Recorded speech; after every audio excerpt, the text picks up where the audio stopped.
Hi, and welcome here on pierosini.com, the wine show. And I'm really happy, as you can see, today I am here at Azienda or Podere Il Carnasciale. Yeah. Okay. Right. And my guest today is Bettina Rogosky, who's, let's say, the CIO. I don't know how you say it. But Bettina, why can you explain something to the people? Where are we? And So we are in the Valdarno, and I usually call it the Golden Triangle, Florence, Arezzo, Siena. Yeah. And it was one of the cradles of Tuscan culture.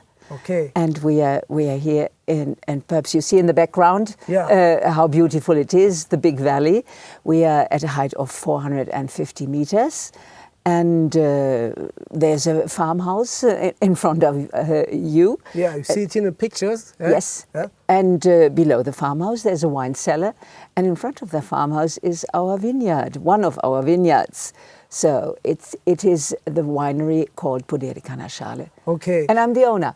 Yeah. And it's the winery is run by a family. It means it's you, your son, and Peter, who I'm going to talk later in the interview. Please. And when was this winery found actually? Because I mean, for the people who don't know it, Carnasciale, they produce, let's say the most favorite wine, the flagship is Caberlot, which is, it is. What is it? It is the result of a spontaneous crossing of two grape varieties, Merlot and Cabernet Franc. Okay. Which was found in the late 60s by our agronomist, Dr. Bordini. It was not found here in our area, but in the Colli Euganei near Padua, an area of Cabernet Franc. And he by then was the director of a experimental nursery and found this strange vine, which he found interesting. He multiplied it in the nursery and thought it might have potential. He told us that it had various characteristics of Merlot and Cabernet Franc, and in the form of the leaves, in the grape formation, and especially in the gustatorial impact. Well, and then you decided to plant it here because, I mean, this place is really special. It was quite an amazing trip to find it, actually. I can imagine. Quite hidden. And, well, it's beautiful landscape here. And we are here west side or east side of the Chianti Classico region, right? Or yes. It is the Chianti slopes that go down here into the Valdarno Valley. And as I said before, 450 meters high. When we found the house 40 years ago, it was an abandoned farmhouse. And we fell in love right away because the situation is so special. There was no road, no electricity, no water, no nothing, which we then brought. Well, you changed a lot here, quite a lot. Yeah, really nice. Yeah. And we have quite a lot of land, and which was divided either forest or olive groves. And my husband then said right away, we need a vineyard. We have to plant a vineyard. But that was impossible. It took years, and the authorities always said, no, olives are holy. You don't touch olives, and here in the area you don't touch the forest. But then something very bad happened. It was the big frost in '85, that winter, and which hit Tuscany especially, and millions of olive trees died. So did ours, and we got the permit to plant. Yes, a little handkerchief of land. Please tell the people how many thousand hectares you have in production, actually, because I mean it's quite amazing. It's enormous. Yeah, there are three. 3 hectares. 3 hectares. I mean it's but very densely planted. Don't forget that. Yeah, well, you see it here in the picture. Really, the density is quite high, and well, 3 hectares. I mean, it's really a tiny production, actually. It is, yes. Therefore, maybe it's also a reason why Caberlot is so special wine. It's it's like really the wine you can find it only here. You have 3 hectares, and well, I'm really curious to taste them later with Peter, your oenologist. You will see it is special. Yes. Okay. Well, yeah. Thanks for so far for the answering, and well, I'm going to taste some wines now. I talk a little bit about the vineyards with Peter. Yes, please do that, because he's the expert, of course. Yeah. Okay, and great view here, so I think we can continue. Okay, so here we are with next to me Peter Schilling, and actually Peter Schilling, well, it's not quite an Italian name, right? No, not at all. Peter Schilling, I was born in on Rhine River Valley, near to Colmar. Okay. And with a German passport. Yeah. And made through my studies in Burgundy. I passed through over to Tuscany. Not because of loving or having a favorite for Tuscany or something, but because I always believed that in Tuscany you have enormous potential. Yeah. By terroir, which you can find, and I was hitchhiked 10 years ago by Bettina Rogosky. Okay. To manage the estate. We are the most autochthonous grape variety producer in the world. And you're the only winemaker who can make the experience of this. That's a lot of difficulties, which we have it, because we can't have exchange with other colleagues, like producing Merlot or Cabernet Sauvignon or Sangiovese. We have to make the whole research in the whole estate. Okay. And this builds up the thing difficult to having only 3 hectares now in production, which means research for us is the first thing. And we have the objective, the philosophical objective for producing Caberlot is aiming not to imitate Bulgari wines from the coast side of Tuscany, but we know that we have to make research on terroir, on the drainages, on the soils we have, and how Caberlot reacts on it. Here the estate's oldest vineyard is on 450 meters, and it's quite high for it's pretty high. Yeah. And we found out in the last 10 years that it's probably too high for the Caberlot grape variety. That's why new implants, we're now on 5 implants, 5 lieux dits terroir, and which we're exploiting in a complete different way, one from the other, because to accompany the exigencies of the lieux dits. Happens that we have a lot of differences in between one and another. So we make each cru on the end is going to come up to a final blending, which usually we do after 22 months of barrel aging. We try every barrel blind, and then decide if it becomes Caberlot or Carnasciale. Which is the second wine, actually. It's not the second wine for us. It's we don't comment it anymore. Okay, we will taste it later. We're gonna taste it. Okay. Yeah? So, and what was your? I mean, you started the winery was founded in 85 or 86. What was it? The winery was started in 85. 85. Yeah. So the first vintage actually was then the 88. The 88. So okay. So when you joined Il Carnasciale, what was your main influence on the wines in the vineyard? You can say it? To make it grow, to put on more and more the research on how is the comportment of this grape variety with rootstocks on different soil compositions. And we see more and more we go to chalky, acylic soils, better it comes out. Okay. And why? Why? It's always why. Come in 5 years later, and I can tell you more. Okay. We're just in a transitive point, and we can't really comment it out on that point. It's too early to say it.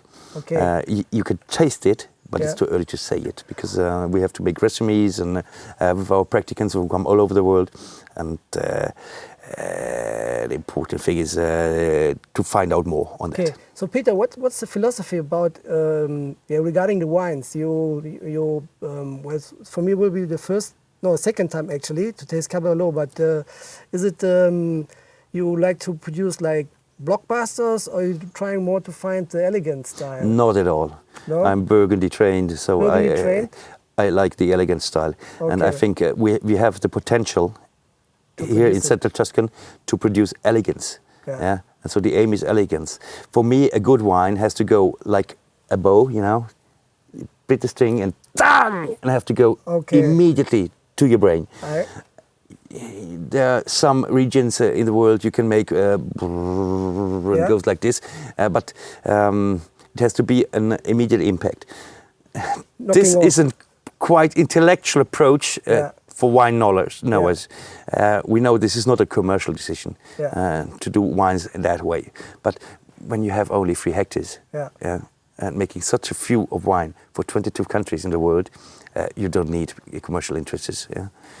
Good wines and really good wines never should be led by commercial interest.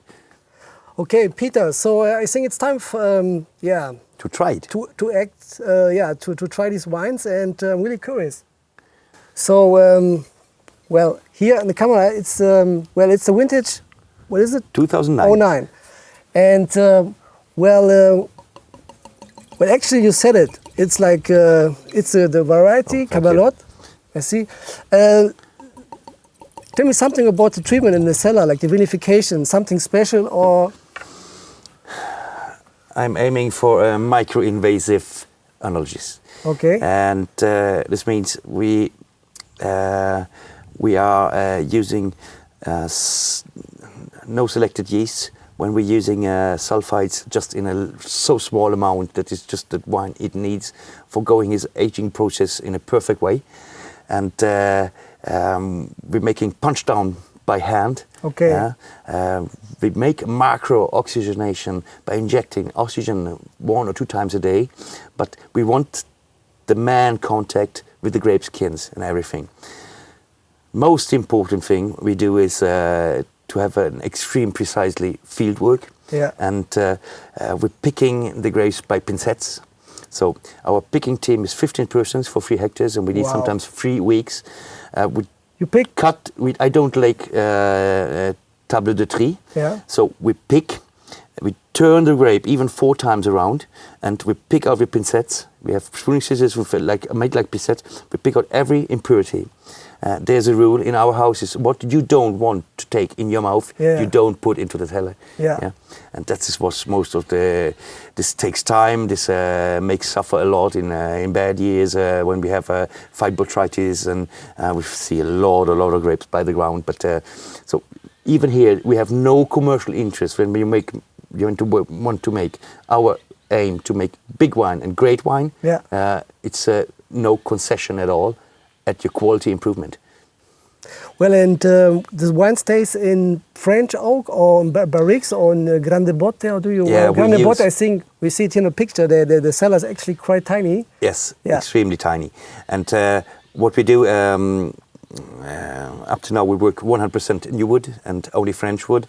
And I'm using a mix of 1/3 of Trancet, 1/3 of Allier, and 1/3 of Vosges. Okay.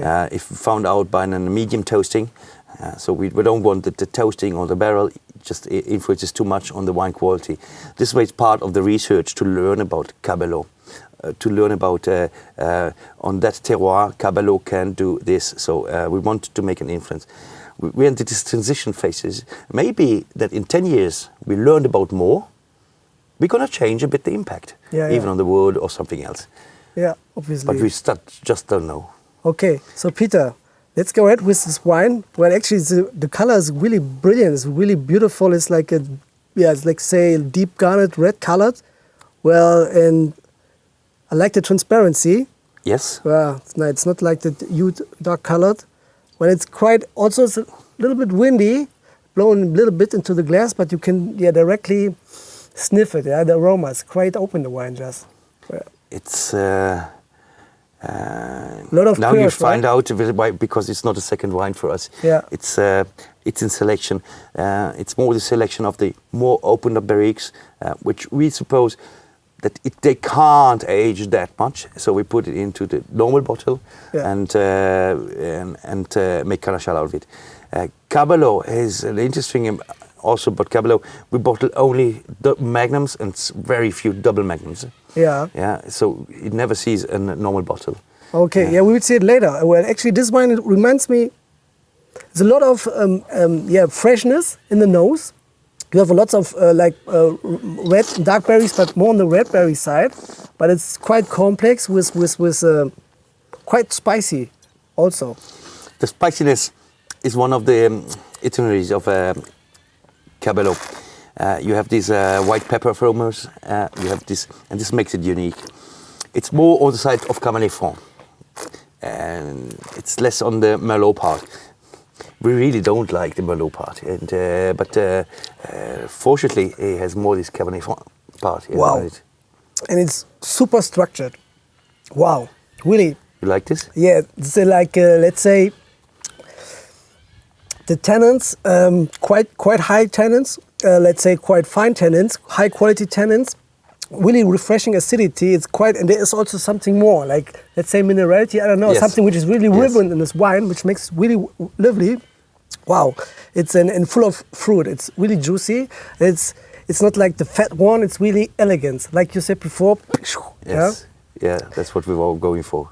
Yeah, really good wine, and well, I'm looking to taste the Caberlot. Okay. Here it is. I have to hold it in my hand. It's like, feeling like a football player winning the World Cup. Actually, Caberlot, 2000, what is it, 2007? 2008. And, well, what's behind it that you only produce it's really, you can see it, quite big bottle. Peter, here for you, you can put in. And please you, why you produce only Magnums? Is it that you want the wine that he has a special development? That because it's obviously that the wine has a different, the aging is different than in the normal bottle. Yeah, but what was the intention actually? The intention is real wine lovers buy only Magnums. Real wine lovers. Did you hear that? And we are real wine lovers. Yeah. Because wife, family, cars, and everything, your financial interests, if they take 45% of our daily business, the rest is wine loving. Yeah. The rest is wine loving, and we think this aiming forward to do these things helps us to produce qualities like this. Wine exactly ages much better in a Magnum or in bigger formats, and who buys Caberlot? We know the price is prohibitive. Can you explain to my wine lovers, which are, like say, starting to begin to become a wine lover, why it's so? What's the different thing in the Magnum? Can you explain it in some few words? It ages better. Yeah. And the first thing when you want to open up an important wine, you try to share it with your best friends and things like this. And that's a good reason. Yeah, good wine lovers, they have friends. Yeah. That's the problem. Wine brings your friends, And so when you're 5 or 6 of them, and you open up 0.75, it's never enough. It's normal, yeah. Bad wine lovers have no friends but a bad liver, let's say like this. Yeah, but no. But the other thing is, it's a funny, interesting thing you say. But when you really, really need it, and you're on your own, open a Caberlot, but then you need the Magnum too. It's actually, I can imagine. Well, big Peter. year 2008 for me. Yeah. Yes, and a year I love a lot, and what's special? It's Why? Juicy. It's a big year for me because it has an early impact. Yeah, it's not going to be a great year to age for it, but it's good for that moment to share it with you. Last question regarding the Magnum. It was the Cabernet was when it was first bottled. Was directly Magnum, or did you change it? The first one was Magnum. Yeah. Wolf decided the first idea was for the '89, which was a bad year. Wolf actually to put it in normal bottles. Yeah. This was the initial idea, and from '92 on, the resonance of sommeliers worldwide was so good. They said you bottle everything in Magnum every time, Okay. And then from '92 on, we had 2 years. You can find Caberlots in normal bottles. It's just '89 and '92. Okay. And then it was always Magnums. You mentioned the name Wolf. Wolf actually is the husband of Bettina, who passed away some years ago, actually. In '96, unfortunately. Okay, but he was, like, say, he was the visionary guy, right? Like, when he started all this story with Carnasciale. So just give a toast. And, for him. Yeah. Because he's still guiding us. Yeah. Yeah. His idea, his visions are still guiding us in the way we work. I mean, you can feel it here that the place is quite special. But let's taste Caberlot. And actually, how do you pronounce it? The name? The Italians Caberlot? call it Caberlot, and the Anglicisms world call it more on Caberlot or things like this. We don't care about. Yeah. Okay, so let's taste the wine. Well, the color is quite like similar, like Carnasciale. Mm-hmm. Wow. You're right. Well, this baby is quite young. Yeah, I know. And we opened the bottle like, let's say, 50 minutes ago.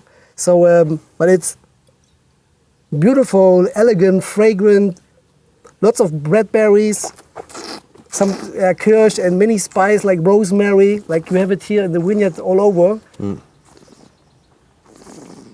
One time, well, really good. Complex nose, and I think, well, once again, this is the super freshness inside, yeah?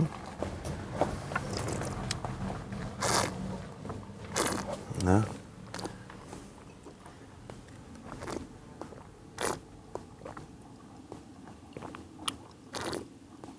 Wow, spectacular. I mean,